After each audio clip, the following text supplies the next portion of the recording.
नमस्कार दोस्तों, एक बार फिर से हमारे YouTube वीडियो में आपका स्वागत है।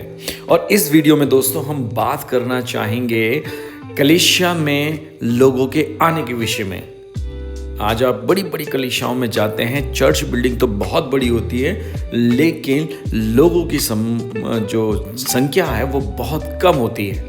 और इससे कई बार पासवान सेवक लोग स्ट्रगल करते हैं। जब वो पूछते हैं तो लोग किस प्रकार के क्रिएटिव बहाने बनाते हैं, आज हम उनके विषय में चर्चा करेंगे। मैं पहले बहाने के बारे में बात करना चाहता हूं। कई लोगों से मैंने भी सुना है कि मेरे पास पहनने के लिए सही कपड़े नहीं थे। दोस्तों, ये बहुत ही सामान्य बहाना है। लोग सोचते हैं कि अगर उनके पास महंगे या खास कपड़े नहीं हैं तो वे परमेश्वर की सभा में या कलीसिया में नहीं जा सकते। लेकिन बाइबल क्या कहती है? तू प्रभु अपने परमेश्वर के से सारे मन और अपने सारे प्राण और सारी बुद्धि के साथ प्रेम कर। मत्ती 22:37 में परमेश्वर हमारे कपड़ों को नहीं, हमारे दिल की स्थिति को देखता है। कलीसिया फैशन शो नहीं है, ये आत्मिक आराधना का स्थान है। दूसरी बात, मौसम खराब था। कभी बारिश, कभी ठंड, कभी गर्मी, मौसम हमारे लिए रुकावट बन जाता है। लेकिन सच पूछिए तो जब ऑफिस जाना हो, बाजार जाना हो या किसी दोस्त से मिलना हो, तब मौसम हमें रोकता नहीं है। बाइबल कहती है तुम्हारा प्रकाश लोगों के सामने चमके, मत्ती 5:16 में। मतलब हमारी गवाही हर परिस्थिति में दिखनी चाहिए।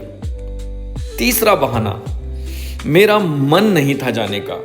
दोस्तों, अगर हम परमेश्वर की उपासना मन की इच्छा पर छोड़ दें तो हमें कभी भी नियमित नहीं रह पाएंगे।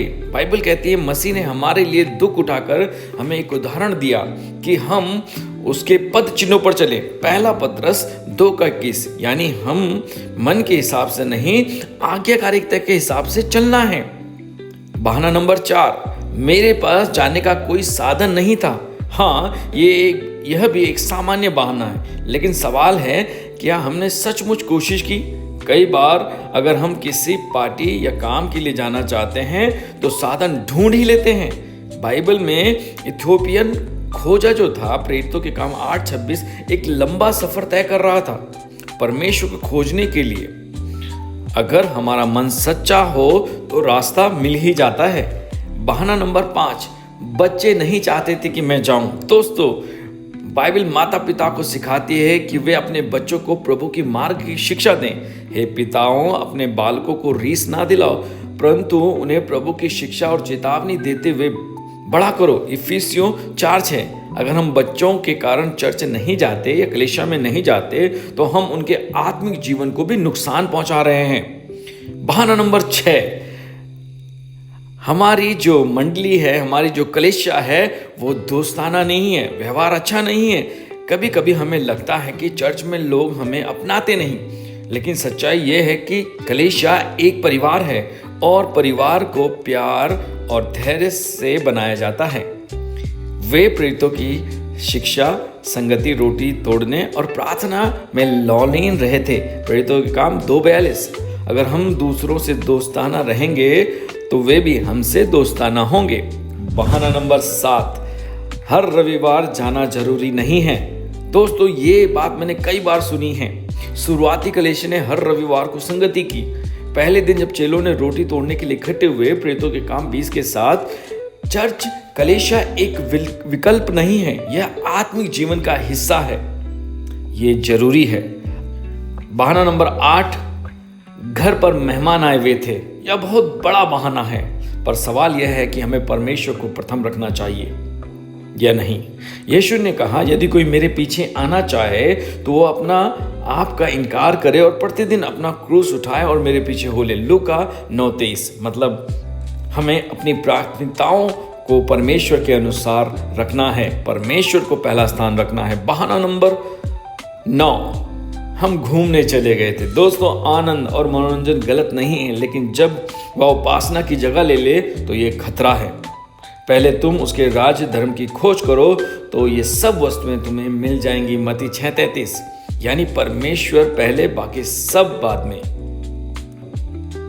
10वां बहाना, मेरे पास देने के लिए कुछ नहीं था। लोग सोचते हैं अगर उनके पास भेंट नहीं तो वो कलीसिया में नहीं जाएंगे। कलीसिया पैसे देने का स्थान नहीं है, बल्कि परमेश्वर की आराधना और एक संगति करने का स्थान है। हर एक जन अपनी कमाई से पहले ही निश्चय कर ले कि कुछ अलग करके छोड़े।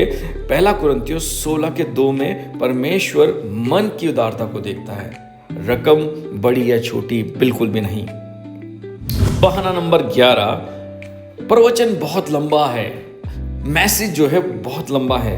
यह भी एक आम शिकायत है, पर सवाल यह है, जब हम टीवी मोबाइल पर घंटों घंटों बिता सकते हैं तो क्या परमेश्वर का वचन सुनना बोझ है?